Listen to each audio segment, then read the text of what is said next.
My name is Danny Gonzalez. I run and own Freedom Ventures Group. We manage over 300 units. We've done over 100 flips in the past few years, and I help out-of-state investors invest in Birmingham, Alabama every single day.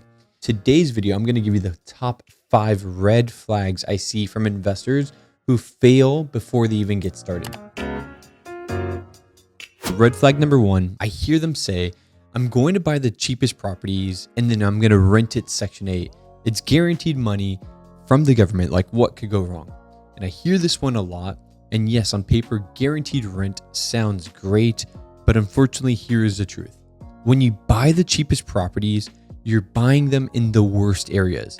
And so you inherit all of those risks that comes with it. And so you're going to get the high turnover. You're going to get the maintenance nightmares. You're going to get the tenants who might destroy it. You're going to have to chase down their portion of their rent. And then on top of that, you have property managers and you have contractors who want nothing to do with it because they don't want to go to that part of town. And so Section 8 isn't the issue. It's not bad. It's the location and the asset quality.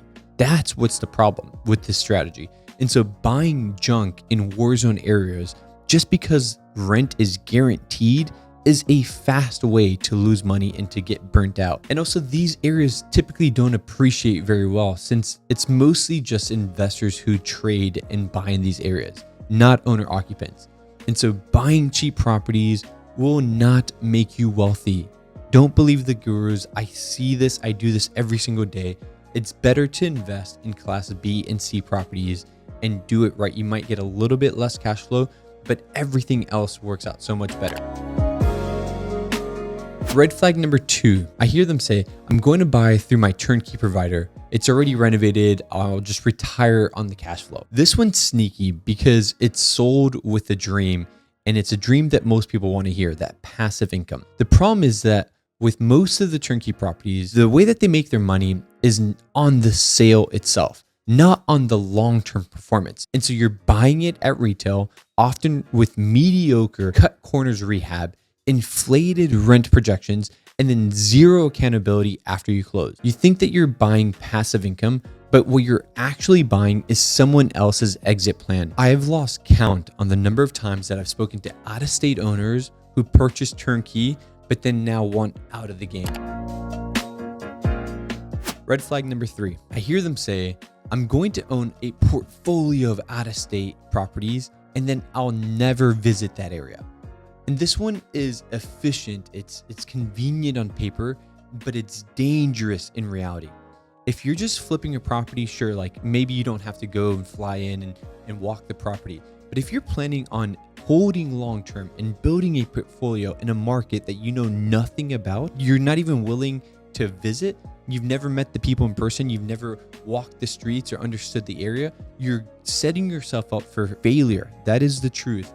So spend 48 hours, 24 hours in the market. Like, go and shake the hands of the property manager, of the GCs, of the realtors, walk the area, like understand what you're getting yourself into. You don't need to be there for every single deal or every single month. Just build the relationship early. At the end of the day, just make sure that they're worthy of the commitment. Red flag number 4 is that I hear them say, I'm going to manage it myself from another state. Unless property management is your full-time job, managing from a distance is a recipe for stress and failure. The time zones, the missed maintenance calls, the angry tenants, the chasing down the rent, the posting the notice, like it all adds up. And just because you could do something doesn't mean that you should do it. Hire the PM that you trust, that knows what they're doing, and then focus on building the portfolio. That is how you're going to best use your time and ultimately best build the portfolio to be successful.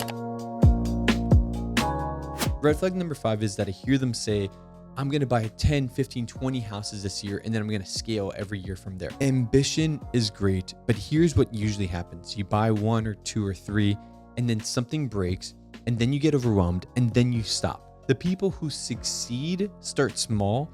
They build a system, they dial in the team, they make sure they're legitimate, and then they scale.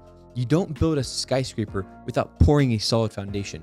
And so start with 1 to 2 deals, prove the model, get good at what you're doing, get some wins under your belt, and then and only then go faster, pour gasoline on the fire. But before you do that, you have to put the work on the front end. Make sure that they're legitimate. Make sure that the team knows what they're doing.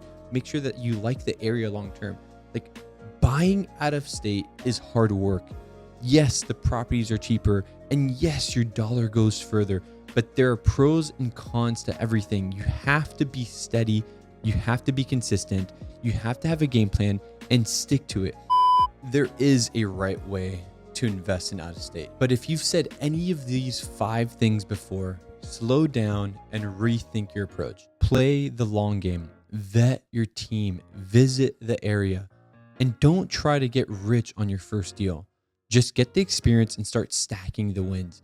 That is actually how people build wealth in real estate. And if you have any questions at all regarding real estate, drop them in the comments. I'd be glad to make a video about them or just answer them there. And if you're new here, be sure to subscribe and like the video. Go out there and make it happen. Have a great day.